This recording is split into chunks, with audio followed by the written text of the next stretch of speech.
Olá, amigo internauta, estamos de volta com mais um programa Corpo Informa. E hoje o nosso programa tem uma característica muito interessante. Primeiro é o nosso convidado. É um professor doutor, amigo de muitos anos, mais de 30 anos, especializado na área de ginástica, com doutoramento em comunicações e tem uma trajetória fantástica no mundo do fitness. O nosso tema de hoje é muito interessante, porque nós vamos abordar aspectos relacionados à formação profissional. Esse professor que cuida de você na academia, no clube, no centro esportivo, como personal trainer, seguramente em algum momento ouviu, ou leu, ou mesmo foi aluno do nosso professor Carlos Guerreiro. Professor, seja bem-vindo. Olá, Mauro, um prazer estar aqui junto com você e estando à disposição dos alunos, dos interessados em fitness e de esse público enorme que hoje frequenta academias e atividade física de forma geral. Professor, para que o internauta te conheça um pouquinho mais, fale rapidamente da sua trajetória, sua experiência. É muito importante para que ele entenda o que nós vamos discutir aqui no nosso programa. Bom, eu estou já há 38 anos no Brasil e a minha formação em graduação foi na Universidade do Chile. Posteriormente, no ano 77, viajei para São Paulo e fiz mestrado na USP, na Educação Física e doutorado na Escola de Comunicação da USP. Hoje, depois de passar por várias universidades e faculdades de Educação Física, estou de maneira mais fixa, diríamos assim, na FMU.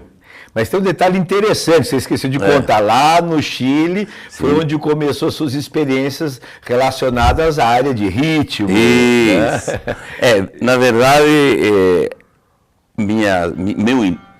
meu início é em futebol. Olha que incrível. Futebol? Jogador de futebol. Exato. E a mudança se produziu exatamente quando eu vim para o Brasil. Você olha só. Portanto, aquela histórico de futebol ficou absolutamente esquecido e foi aqui onde a gente desenvolveu os aspectos mais interessantes em relação à parte rítmica. Mas no Chile você já trabalhava com ritmo também? Já, só que bem incipiente. A minha iniciação foi em rítmica lá, mas a maior desenvolvimento foi aqui no Brasil.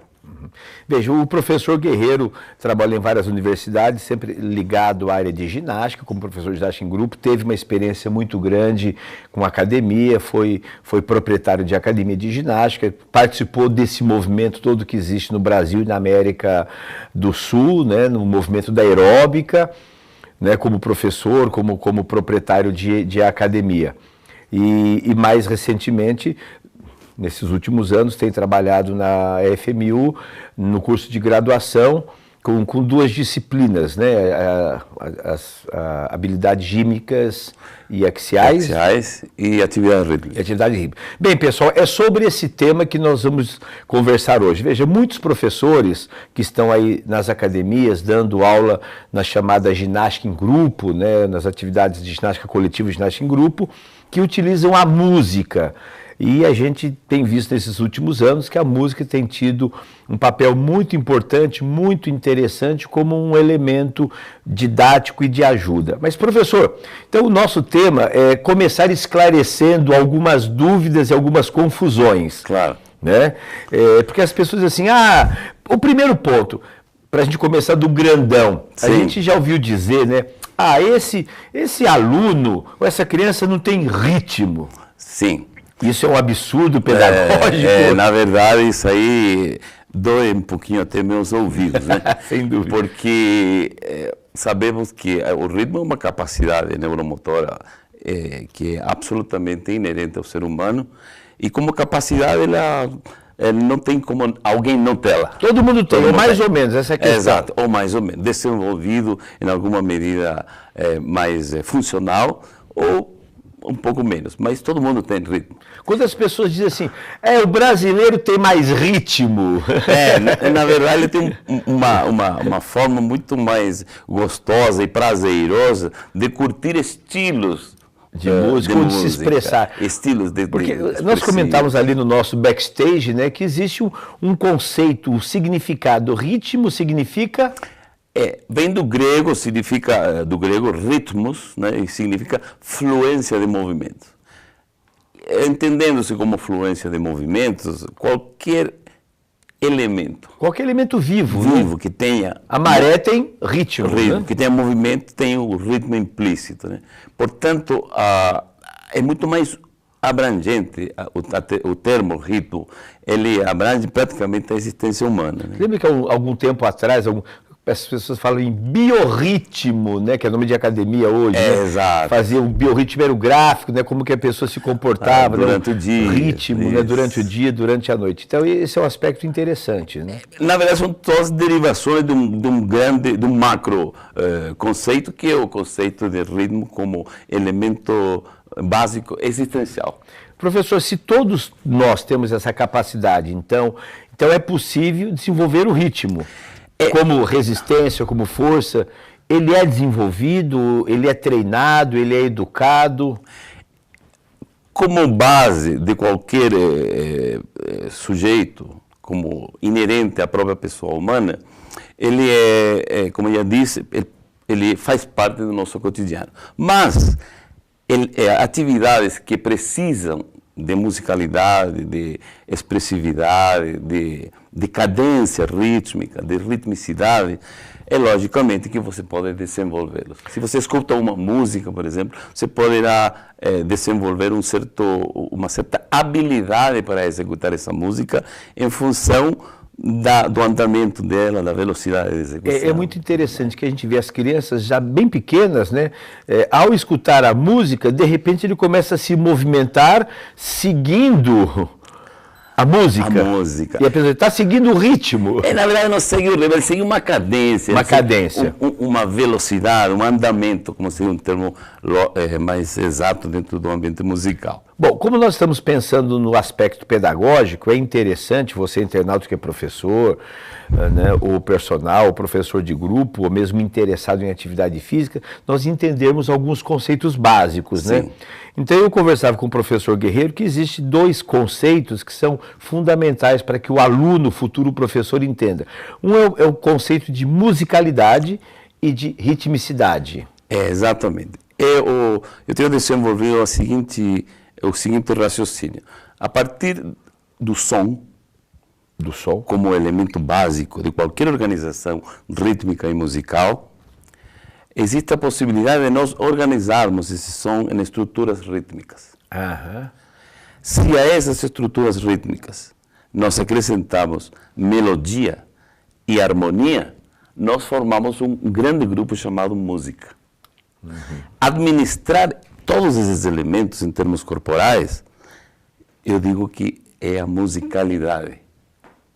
Quando nós administramos o som e apenas estruturas rítmicas, eu digo que administramos a ritmicidade. A musicalidade abrange a ritmicidade, mas a ritmicidade não tem por que precisar da musicalidade. Que interessante.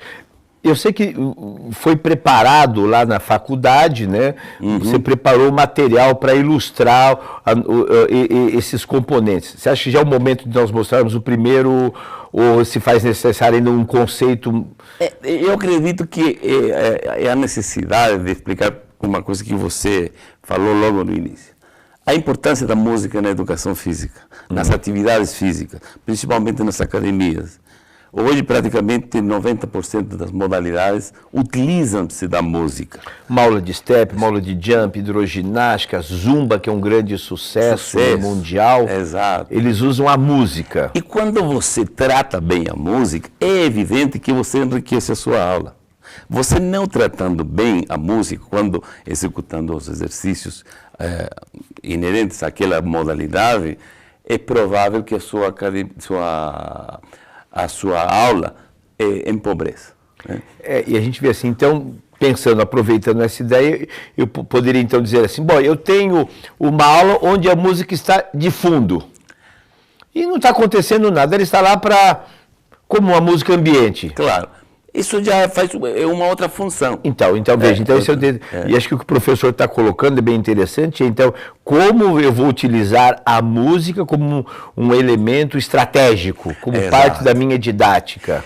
E isso que eu tenho passado para os meus alunos na faculdade, que normalmente estão assistindo às nossas atividades, né, é que o professor que administra bem a música, ele enriquece a sua aula.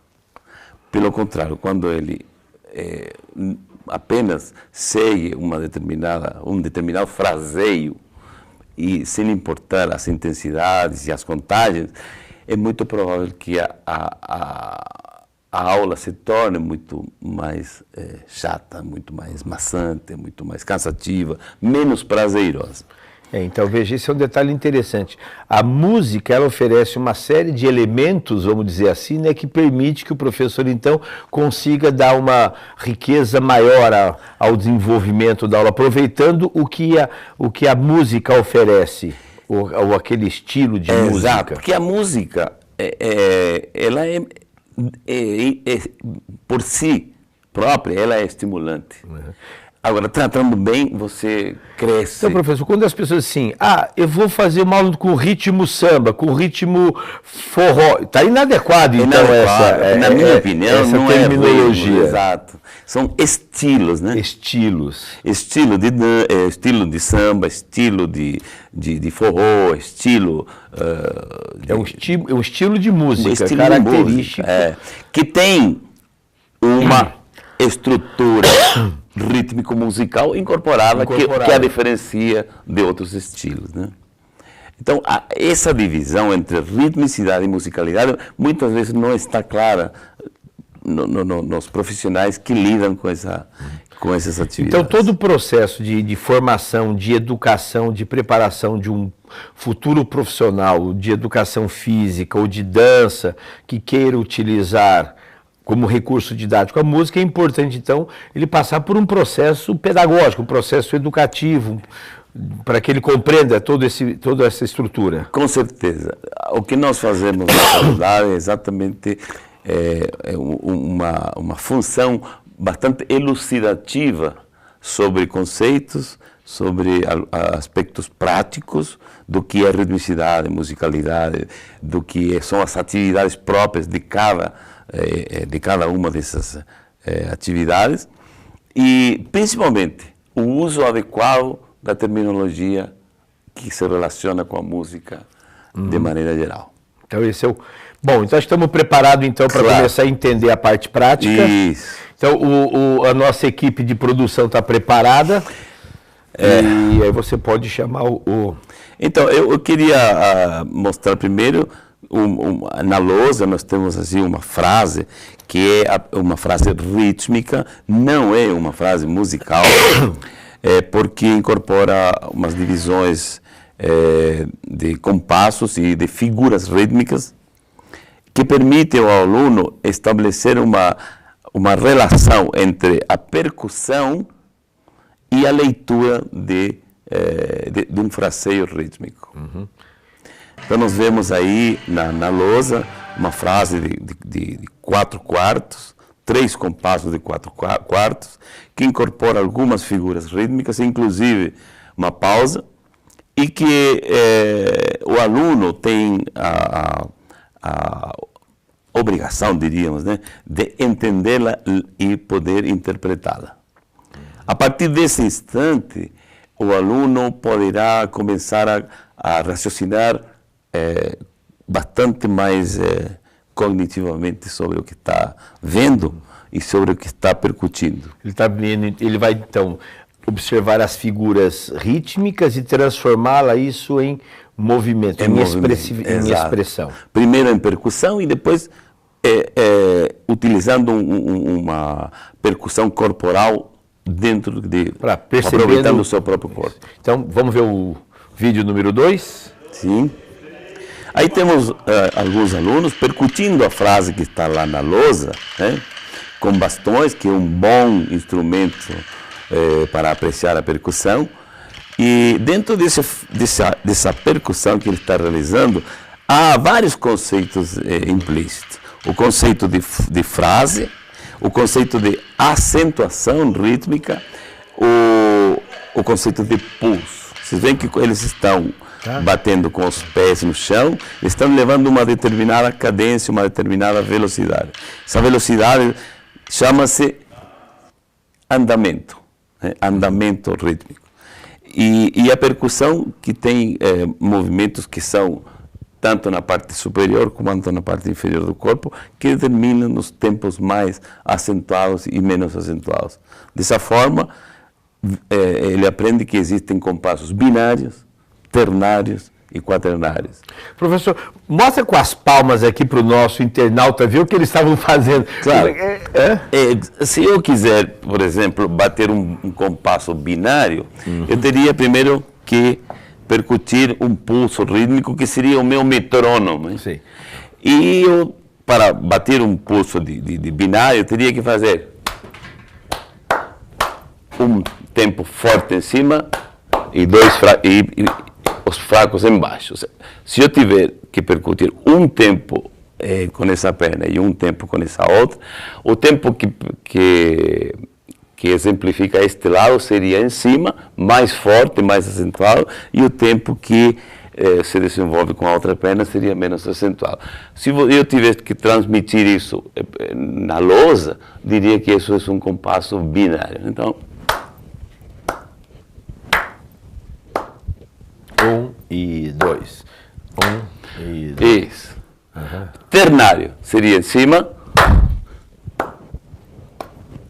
1, 2, 3. 1, 2. Você vê que eu mudo o lado do tempo forte. Né? Então isso caracteriza tempos ternários. E os tempos quaternários seria um forte em cima, fraco embaixo, um menos forte do outro lado e um outro fraco embaixo. Seria 1, 2, 3 e 4 e 1 e 2 e 3 e 4. 1 e 2 e 3 e 4. Okay? Então isso já é um conceito implícito na percussão. Já há um fator cognitivo interessante. Né? Então o primeiro passo é o aluno perceber essas estruturas. Claro. Visualizado, sentindo no próprio corpo, reproduzindo as estruturas rítmicas. E tendo a possibilidade de ler. De ler. O que ele está percutindo. Não é automático, não é memorizado, não é robótico, né? Ele está entendendo o que ele está percutindo. É fantástico porque ele está visualizando, está ouvindo, está sentindo, está usando múltiplas informações sensoriais. E é muito interessante porque você percebe pessoas que são extremamente aptas a desenvolver esse trabalho e outras que têm muita dificuldade. Muita dificuldade. A gente diria assim que são pessoas que têm uma percepção rítmica mais aguçada. E eu acho que você falou a palavra certa. A percepção, ela é naturalmente demonstrada com trabalhos simples como esse. Temos mais vídeo? Temos. Vamos lá? Pode soltar o próximo para a gente... Aí nós estamos exemplificando a frase. Dentro dessa frase nós estamos locomovendo nós e acrescentando uma dificuldade então um tanto maior como é o fato de você ter que se locomover. E o compasso? Eu mesmo que está na lousa. É o quaternário. É o quaternário. 2, 3 e 4, 1.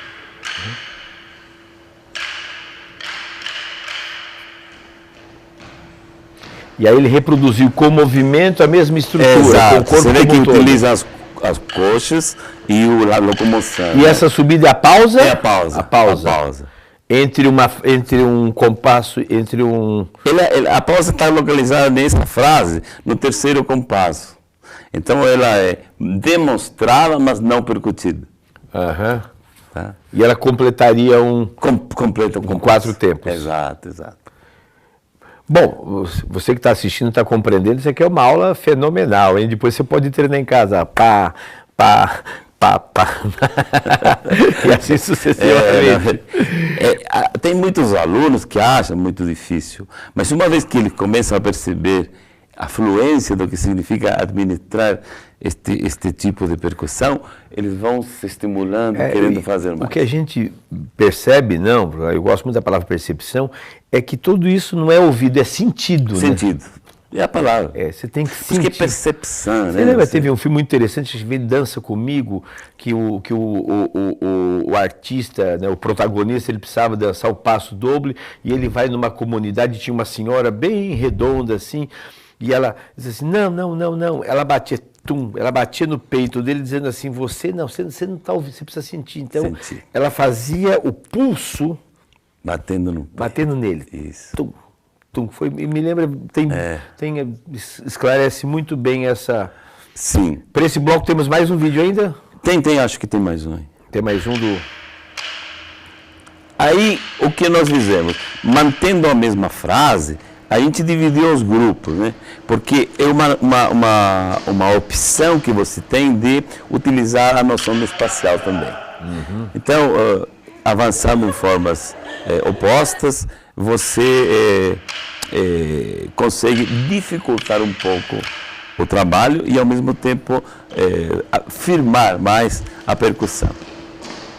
E uma coisa muito interessante que a gente está observando, né? Veja que o aprendizado, né, do ritmo, né, do sentido rítmico, ele tem que ser sentido, vivenciado. Né? Exato.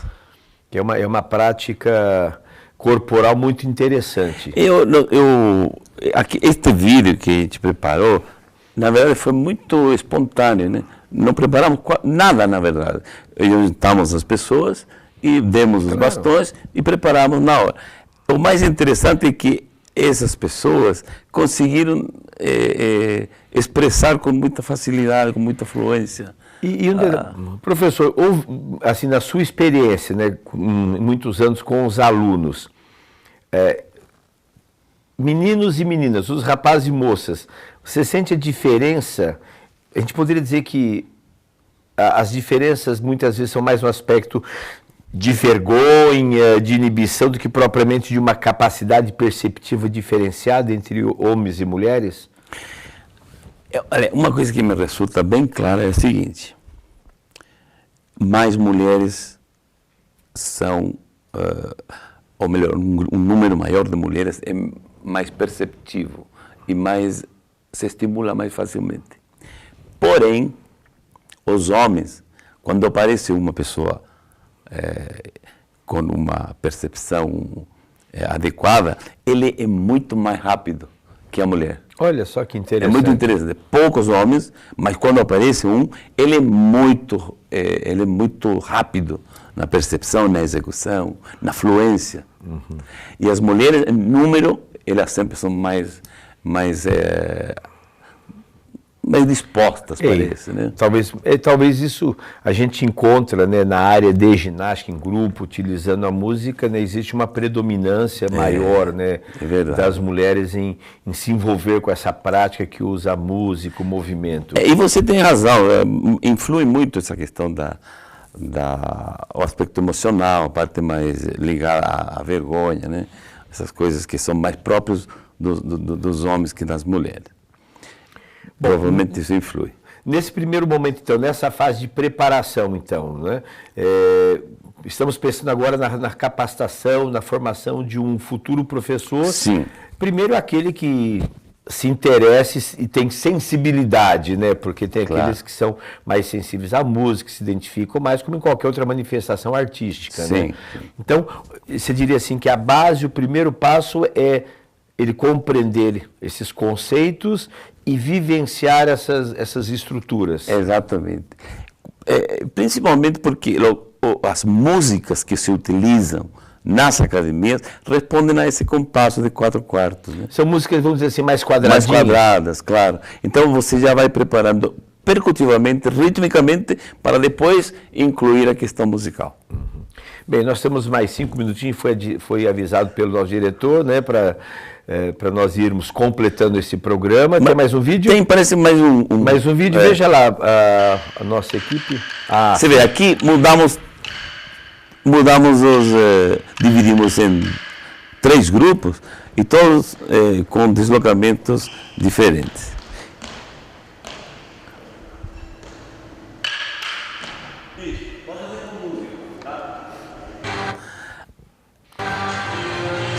Pode deixar com música, é exclusivo. Isso. Aí nós colocamos a música, essa percussão.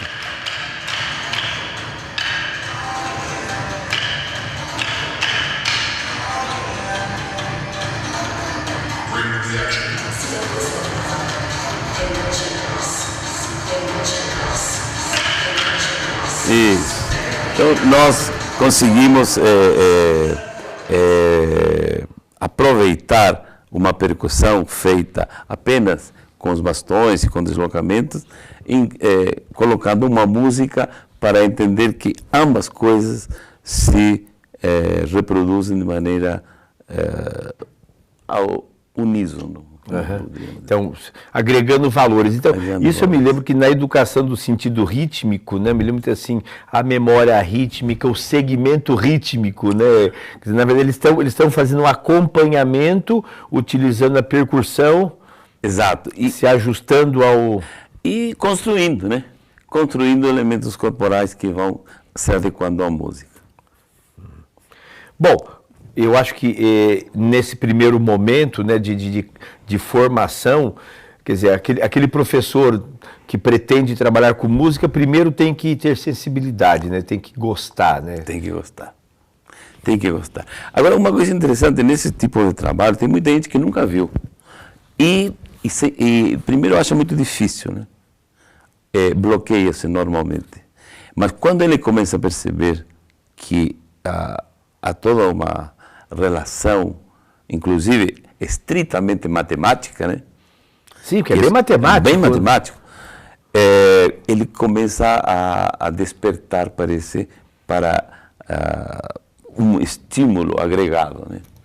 E desenvolve potencialidades que às vezes ele mantinha muito escondidas, né? Que bom. Bom, professor, nós estamos terminando o nosso programa. E aqui fica o convite, né, que nós vamos trazer o professor de volta para continuar esse tema, porque seria impossível, né, um tema com tanta riqueza, com tanta beleza, abordar num programa só. Então, o professor já está convidado, né, para o próximo programa, onde aí nós vamos conversar. Já vou fazer a chamada para você que está nos assistindo. Tá? No nosso próximo programa nós vamos avançar um pouquinho. O professor vai dar algumas dicas, algumas orientações de um aspecto fantástico que é a coreografia, são as aulas coreografadas, que hoje faz um sucesso fantástico, né? Nas aulas de jump, de zumba, nos musicais, né? É impossível, não, professor, ver um show musical aí sem ter um grupo, desde Madonna, enfim, né? Esses grandes, né, Beyoncé, a Shakira, né, é fantástico, né, é fantástico. Desenho. Professor, o e-mail para contato, se alguém quiser informações suas, o Facebook... Sim, eu tenho o meu e-mail é ateneo@uol.com.br, é o meu e-mail particular, e tem o Facebook também, com o meu nome. Carlos Guerreiro. Tá? Então, você que está nos assistindo, e agora vamos fazer a nossa divulgação. Nós temos o nosso site, que é o www.institutomauroguizelini.com.br. Você pode acessar e encontrar lá fotos minha e do professor Guerreiro, né? artigos, vídeos. Né? O professor Guerreiro participa ativamente do site. Enfim, você pode ir. E no Facebook é Mauro Guizelini. Tá bom? Nós esperamos você para o próximo programa, continue nos assistindo. E se você perdeu esse programa ao vivo, obviamente que você não está nos assistindo, você diz para que seu amigo que perdeu, que esse programa vai estar disponível, né, num sistema que é o live stream, e assista a TV Forte. que sempre você vai encontrar novidades, pessoas de altíssimo gabarito que estarão conosco aqui trazendo informações relacionadas a exercício, saúde e bem-estar e o nosso compromisso com a educação, com a formação, com a capacitação. Tá ok, professor? As suas palavras finais para despedir do nosso internauta. Bom, eu agradeço primeiro o convite, Mauro, porque a gente que trabalha tanto tempo juntos, normalmente dando cursos e ministrando algum tipo de palestras, nunca é pouco, né? A gente sempre está tentando contribuir com a formação de milhares e milhares de professores. Que bom, então estamos terminando o nosso programa de hoje, né, e aguardamos vocês no nosso próximo programa. Até breve.